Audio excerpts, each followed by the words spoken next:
Let's take a look at the Akixi Presence user.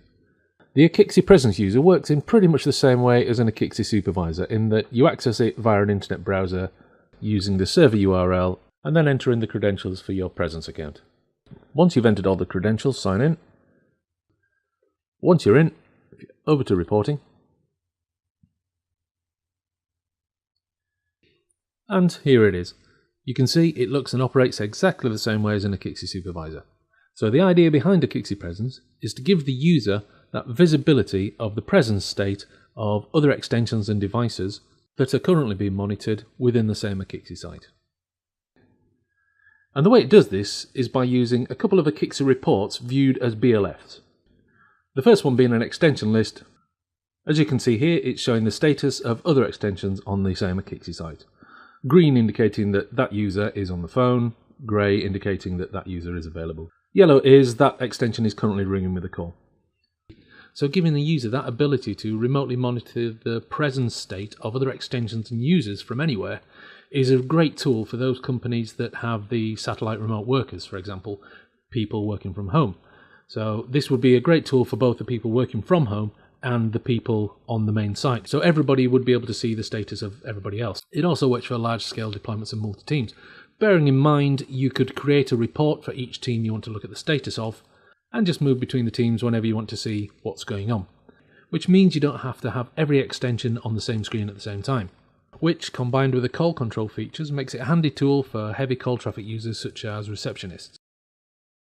Just like the Akixi Supervisor, Akixi Presence also gives you some call control functionality, although at a reduced level compared to the Akixi Supervisor. If you click on another user, click to dial. So I'm Aaron A. Aronson in this instance, and I'm now ringing Jack Bones, waiting for Jack to answer the phone.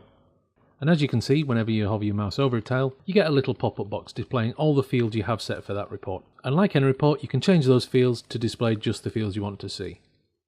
And of course, with this being an Akixi report, you're able to filter exactly as you want. So if you want to only view specific individuals or other individuals' extensions, just filter as you would any Akixi report. And being able to filter devices will come in really handy, bearing in mind there is no limit to how many extensions or users you can monitor.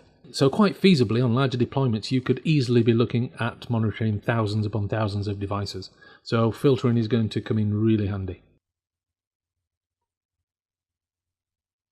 So the other reports you get are the ACD Agent BLF, very similar to the extension BLF, but this shows you the state of an ACD agent. It's worth bearing in mind that you're only going to get this view if you're on an Akixi 2000 site with existing ACD agents. Of course, you're not going to get any ACD agent visibility on an Akixi 1000 site, or indeed if you don't have any ACD agents. And it works in exactly the same way as the extension BLF report, but with a bit more detail. For example, blue is they're not available, green is they're signed into a group and idle, and red and orange means they're on the phone. The third and final report you get with a Akixi Presence user is the historic call report.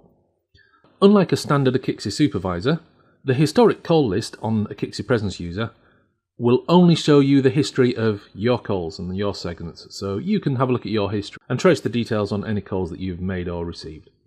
And as always with Akixi, if you want any help or more details on what you're looking at, if you press F1, that will take you to the context-related help section.